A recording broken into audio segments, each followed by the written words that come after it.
বচন বেদ পাঠশালা, রীতি দুয়ার দাও খুলে করো শ্রবণ, প্রভুরই এই বচন বেদ পাঠশালা। নমস্কার, শুরু করছি এক বাইবেল অধ্যয়নমূলক অনুষ্ঠান বেদ পাঠশালা।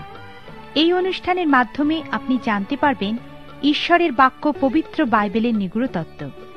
তাহলে শুনুন আজকের অনুষ্ঠান বেদ পাঠশালা।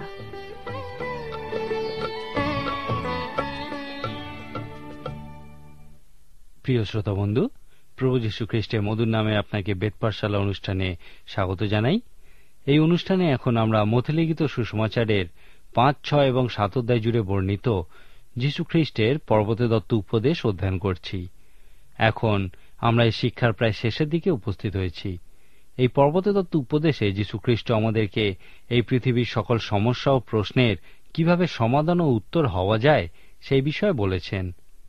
আসুন এখন আমরা দেখি মথি 7 অধ্যায় 1 থেকে 6 পদে লেখা আছে, তোমরা বিচার করিও না, যেন বিচারিত না হও, কেননা যেরূপ বিচারে তোমরা বিচার করো সেইরূপ বিচারে তোমরাও বিচারিত হইবে, এবং যে পরিমাণে পরিমাণ করো সেই পরিমাণে তোমাদের নিমিত্ত পরিমাণ করা যাইবে।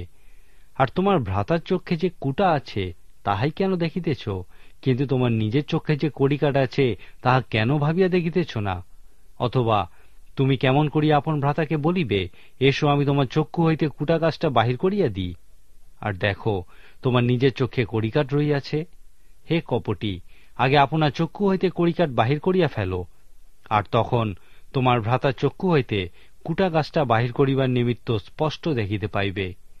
পবিত্র বস্তু কুকুর দিগকে দিও না, এবং তোমাদের মুখটা শূকর দিকে সম্মুখে ফেলিও না, পাছে তাহারা পা দিয়া তাহা দলায় এবং ফিরিয়া তোমাদিগকে ফাড়িয়া ফেলে। আমি একবার একজন লোকের বিষয় শুনেছিলাম, যে একটা রাস্তার ধারে দাঁড়িয়ে তার বাইবেলটা দোলাতে দোলাতে চিৎকার করছিল, যীশু খ্রিস্টই উত্তর, যীশু খ্রিস্টই উত্তর। তখন একজন যুবক তাকে প্রশ্ন করেছিল, তাহলে প্রশ্নটা কি? যখন আপনি প্রশ্নের বিষয়ে জানবেন, সমস্যার বিষয় উপলব্ধি করতে পারবেন, তখনই আপনি সেই উত্তর ও সমাধানের বিষয়ে আগ্রহী হবেন। এই প্রথম উদ্দীপনা সভা সেই সমস্যা ও প্রশ্নের উপর জোর দেওয়ার মধ্যে দিয়েই শুরু হয়েছিল। তারপর যীশু খ্রিস্ট আমাদেরকে দেখিয়েছেন কিভাবে সেই সমস্ত সমস্যা ও প্রশ্নের সমাধান ও উত্তরে পরিণত হওয়া যায়। তিনি সেই পর্বতের উপরে আমাদের আচরণের বিষয়ে আমাদের সঙ্গে কথা বলেছিলেন। তিনি আমাদেরকে বলেছেন যে আমরা যদি বিশ্বাস করি, তাহলে পবিত্র আত্মা আমাদের মধ্যে সেই সঠিক আচরণ প্রদান করবেন, যার সাহায্যে আমরা সমস্ত অবিশ্বাসী সংস্কৃতির উপর প্রভাব বিস্তার করতে পারব। যীশু খ্রিস্ট সেই ধার্মিকতার বিষয়ে বলেছেন, যা আমাদের সমস্ত সম্পর্ক গড়ে তোলে। তিনি একজন শিষ্যের জীবনে উলম্ব নিয়মানুবর্তিতার বিষয়ে এবং উলম্ব মানের বিষয়েও শিক্ষা দিয়েছেন।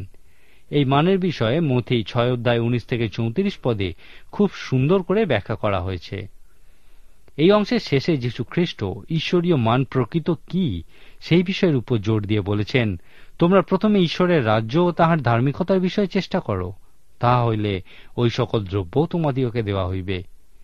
এখানে যীশু খ্রিস্ট ওই সকল দ্রব্য বলতে সেই সব জাগতিক বিষয়ের কথাই বলেছিলেন, যেগুলি লাভ করার জন্য আমরা সর্বদা চেষ্টা করে থাকি। মথি 6 অধ্যায় যীশু খ্রিস্ট আমাদেরকে দেখতে সাহায্য করেছেন যে আমাদের মধ্যে সেই ঈশ্বরীয় মান আছে কি না।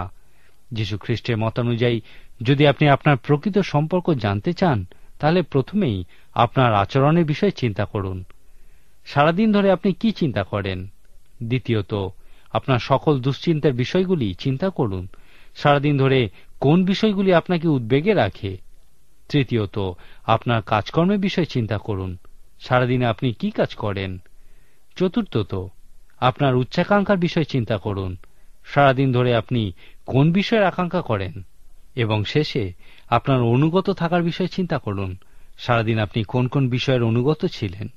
যখন আপনি প্রকৃত মান জানার জন্য এই সকল বিষয় অধ্যয়ন করবেন, তখন জীবনের প্রথম মানরূপে আপনি আবিষ্কার করবেন যে সর্বপ্রথমে ঈশ্বরের রাজ্য এবং তার ধার্মিকতার অন্বেষণ করো। সর্বপ্রথমে ঈশ্বরকে আপনার রাজা হতে দিন এবং আপনার ক্ষেত্রে সঠিক বিষয় দেখাতে দিন। তারপর ঈশ্বর আপনার সমস্ত প্রয়োজন পূর্ণ করবেন। মথি 7 অধ্যায়ে যীশু খ্রিস্ট তার এই শিক্ষা শেষ করেছেন। 7 অধ্যায় প্রথম 5 পদে তিনি বলেছেন, নিজের দিকে তাকানোর অঙ্গীকার করো। মনে রাখুন, যীশুখ্রিস্ট তার এই শিক্ষা আমাদেরকে নিজেদের দিকে তাকাতে বলার মধ্যে দিয়েই শুরু করেছিলেন। এখানে যখন তিনি এই শিক্ষা শেষ করেছেন, তখন একটি বিশেষ কিছু বলার মধ্যে দিয়েই তা শেষ করেছেন। তার শিষ্যেরা যেন নিজেদের দিকে তাকানোর অঙ্গীকার করে, সেই বিষয়ে নিশ্চিত হওয়ার জন্য যীশুখ্রিস্ট কিছু প্রশ্ন করেছিলেন। কেন তোমরা সমস্ত জীবন ধরে অন্য লোকের চোখে ছোট ছোট কুটি খোঁজার কাজ করছো, বিশেষ করে যখন তোমাদের চোখে কড়িকাঠ পড়ে আছে?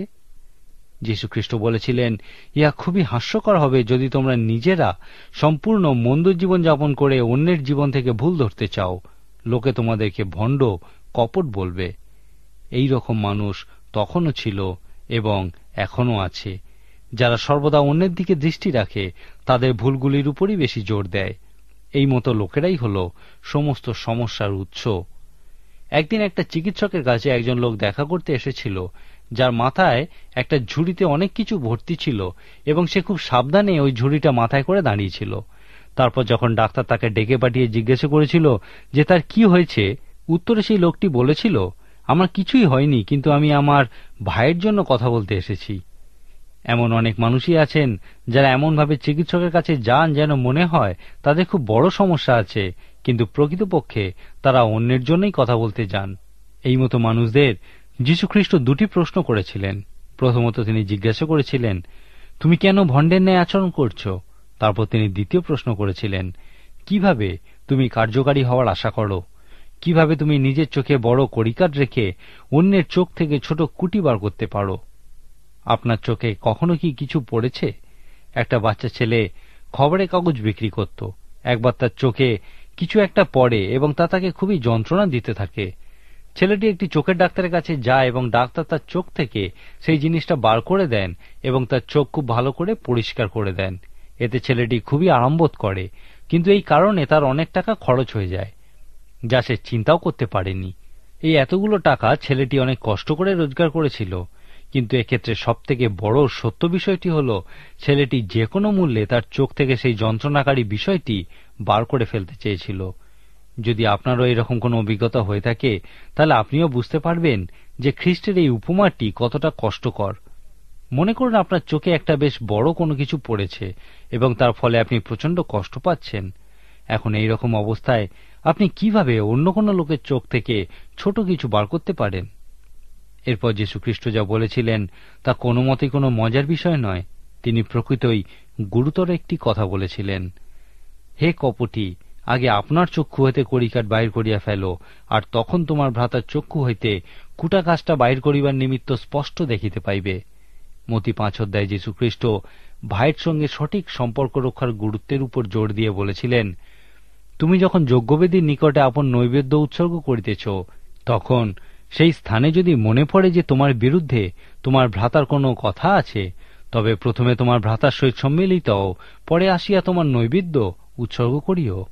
কিন্তু এখানে তিনি ব্যক্তিগত সমস্যার বিষয়ে বলছেন, প্রথমে তোমার চোখ, পরে তোমার ভাইয়ের চোখ। আমাদের উচিত অন্যকে সাহায্য করার আগে আমাদের জীবনে ঈশ্বরকে প্রথমে কাজ করতে দেওয়া। এরপর যীশুখ্রিস্ট সেই সমস্ত ভণ্ডদের উদ্দেশ্যে উপদেশ দিয়েছেন। হয়তো যীশুখ্রিস্ট এখানে তার শিষ্যদেরকে ফরিসীদের সঙ্গে কিভাবে সম্পর্ক স্থাপন করতে হবে সেই বিষয়ে শিক্ষা দিয়েছেন। যীশুখ্রিস্টের এই মহান শিক্ষাকে সংক্ষেপে এইভাবে বলা যায়, যীশুখ্রিস্ট বলছেন, যদি তোমরা অন্যকে অনুবীক্ষণ যন্ত্রের নিচে আনতে চাও, তাহলে তারাও তোমাদেরকে অনুবীক্ষণ যন্ত্রের নিচে রেখেই পর্যবেক্ষণ করবে। কিন্তু যদি তোমরা অন্যকে টেলিস্কোপের দ্বারা পর্যবেক্ষণ করো, তাহলে তারাও দূর থেকে তোমাদেরকেও টেলিস্কোপের দ্বারাই পর্যবেক্ষণ করবে, আর এই ব্যবস্থাতেই তোমরা খুশি হবে। অতএব কেন অন্যকে অনুবীক্ষণ যন্ত্রের মধ্যে দিয়ে পর্যবেক্ষণ করছো? এরপর যীশুখ্রিস্ট একটা ইতিবাচক উক্তি করেছেন, যে পরিমাণে তোমরা অন্যকে পরিমাণ করবে, তোমাদেরকেও সেই একইভাবে পরিমাণ করা যাবে। যীশুখ্রিস্ট এখানে আমাদেরকে বলছেন যে সমস্ত মনুষ্য সম্পর্কে দুটি পথ আছে, আর আপনাকে সেই সম্পর্কের বিষয়ে মান নির্ধারণ করার ক্ষেত্রে অগ্রণী ভূমিকা নিতে হবে। এই অংশে যীশুখ্রিস্ট বলেননি যে কখনোই বিচার করো না, এখানে বলা হয়েছে বিচার করিও না। অনেকেই এখানে দাঁড়ি দিয়ে দেয়, বিশেষ করে যখন আপনি কাউকে তার পাপের বিষয়ে বলবেন, তখন সে বলবে বাইবেল বলে বিচার করিও না। কিন্তু প্রকৃতপক্ষে যীশুখ্রিস্ট এখানে বলতে চেয়েছিলেন, ভণ্ড বা কপট হয়েও না, প্রথমে নিজের বিচার করো, তোমার চোখ থেকে কড়িকাঠ দূর করো, তোমার সমস্যার সমাধান করো, এবং তারপর তুমি অন্যের বিচার খুব পরিষ্কার করে করতে পারবে এবং অন্যকে সাহায্য করতে পারবে। যীশুখ্রিস্ট এখানে বলেছেন, নিজের দিকে তাকাও, নিজেকে সঠিক করো, তাহলে তুমি তোমার সমস্ত সম্পর্ককে সুরক্ষিত রাখতে পারবে। আমি একবার দুজন মনোরোগ বিশেষজ্ঞের গল্প শুনেছিলাম, যারা একটি বহুতল বাড়ির একই তলায় পাশাপাশি দুটি ঘরে বসে রোগী দেখতেন। তারা একই সময় আসতেন এবং একই সঙ্গে লিফটে উঠে যে যার ঘরে গিয়ে বসতেন। একদিন সকালে লিফট থেকে নামার সময় একজন মনোরোগ বিশেষজ্ঞ অন্যজনের মুখে হঠাৎ করে থুতু দেয়, কিন্তু অপরজন কিছু না বলে রুমাল দিয়ে মুখ মুছে নিজের ঘরে চলে যায়। এইভাবে একই ঘটনা বেশ কিছুদিন চলার পর যে লোকটা লিফট চালাতো সে ওই দ্বিতীয় জনকে জিজ্ঞাসা করেছিল, আচ্ছা, আপনি ওই লোকটাকে কিছু বলেন না কেন? তখন সেই চিকিৎসক উত্তর দিয়েছিলেন, অন্যের মুখে থুতু দেওয়া ওই লোকটির সমস্যা, আমার ওই রকম কোনো সমস্যা নেই। এখানে যীশুখ্রিস্ট বলতে চেয়েছিলেন, যদি প্রকৃতই তোমাদের চোখ থেকে সেই কড়িকাঠ তোমরা বার করে থাকো, তাহলে তোমরা কোনো মতেই কপটীদের মতো হতে পারবে না। যদি তোমাদের মুখে কেউ থুতুও দেয়, তাহলে তোমরা রুমাল দিয়ে মুখ মুছে নিয়ে বলবে, বন্ধু, আমার মনে হয় তোমার কোনো সমস্যা আছে এবং তোমার অবশ্যই কোনো চিকিৎসকের পরামর্শ নেওয়া উচিত। এখন আপনি যদি এতটা সুরক্ষিত না হন, তাহলে যখনই আপনি দেখবেন যে আপনার চেনাশোনা একদল লোক নিজেদের মধ্যে কথা বলছে, আপনার মনে হবে তারা আপনার বিষয়েই আলোচনা করছে। এই রকম মানুষ পৃথিবীতে অনেক আছেন। যীশুখ্রিস্ট বলেছেন, সমস্ত মনুষ্য সম্পর্কের দুটি দিক আছে। তিনি তার শিক্ষার শেষ প্রান্তে পৌঁছে বলেছেন, তোমরা নিজেদের দিকে প্রথমে তাকানোর অঙ্গীকার করো। প্রথমে নিজের চোখ দেখো, তারপর তোমার ভাইয়ের চোখ দেখো। নিজের চোখের কড়িকাঠ আগে বার করো, তারপর তোমার ভাইয়ের চোখ থেকে সেই ছোট কুটিটা বার করে দেবে। আজকের মতো অনুষ্ঠান শেষ করার আগে আমি আপনাকে একটা প্রশ্ন করতে চাই। আপনি কি প্রথমে নিজের দিকে তাকানোর অঙ্গীকার করেছেন? ঈশ্বরের অনুগ্রহে আপনি কি প্রথমে আপনার চোখ থেকে কড়িকাঠ সরানোর চেষ্টা করছেন, যেন আপনি অন্যের চোখের ছোট কোনো কিছু পরিষ্কার করার জন্য তা স্পষ্ট করে দেখতে পান?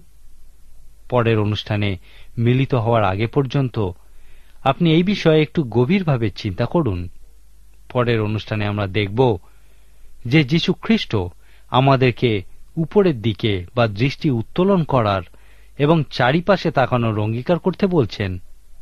আজকের মতো তাহলে এখানেই শেষ করি। পরবর্তী অনুষ্ঠানে আপনি আবার আমাদের সঙ্গে অবশ্যই মিলিত হন। ঈশ্বর আপনার মঙ্গল করুন। প্রিয় শ্রোতা বন্ধু, যদি বাইবেল সম্পর্কে বিস্তারিতভাবে জানতে চান, তাহলে আমাদের ঠিকানায় যোগাযোগ করুন। আমাদের ঠিকানা হল বেদ পাঠশালা, বিশ্ববাণী, পোস্ট বক্স নম্বর 16925, কলিকাতা 700034। আবার বলছি, বেদ পাঠশালা, বিশ্ববাণী, পোস্ট বক্স নম্বর 16925, কলিকাতা 700034। নমস্কার।